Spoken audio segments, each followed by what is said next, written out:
అందరికీ శిక్షణ ఇచ్చేది ద్రోణాచార్యుల వారే. వీళ్ళందరికీ శిక్షణ పూర్తి అయిన తర్వాత అప్పుడు ద్రోణాచార్యుల వారు కుమారాస్త్ర విద్యా ప్రదర్శనాన్ని వీళ్ళందరికీ ఒక పరీక్ష లాంటిది పెడతారనమాట. విద్య పూర్తి అయిపోయిన తర్వాత ఆ పరీక్షలో దుర్యోధనుడికి మొదటి నుంచి పాండవులంటే విపరీతమైన కక్ష అనమాట, నచ్చదు పాండవులంటే. అర్జునుడి మీద కర్ణుడికి కొంచెం ఏదో రెచ్చగొట్టే విధంగా మాట్లాడితే వాళ్ళిద్దరి మధ్యన పోటీ ఏర్పడే విధంగా యుద్ధం చేస్తారనమాట.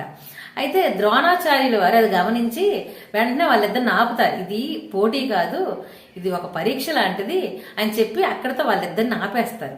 ఆపిన తర్వాత కర్ణుడు ద్రోణాచార్యుల వారి దగ్గరికి వెళ్ళి అడుగుతాడనమాట, గురుదక్షిణగా మీకు ఏమేమంటారు అని.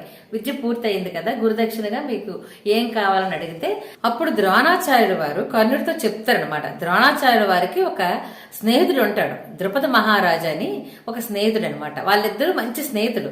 వాళ్ళకి ఏదో ఒక విషయం మీద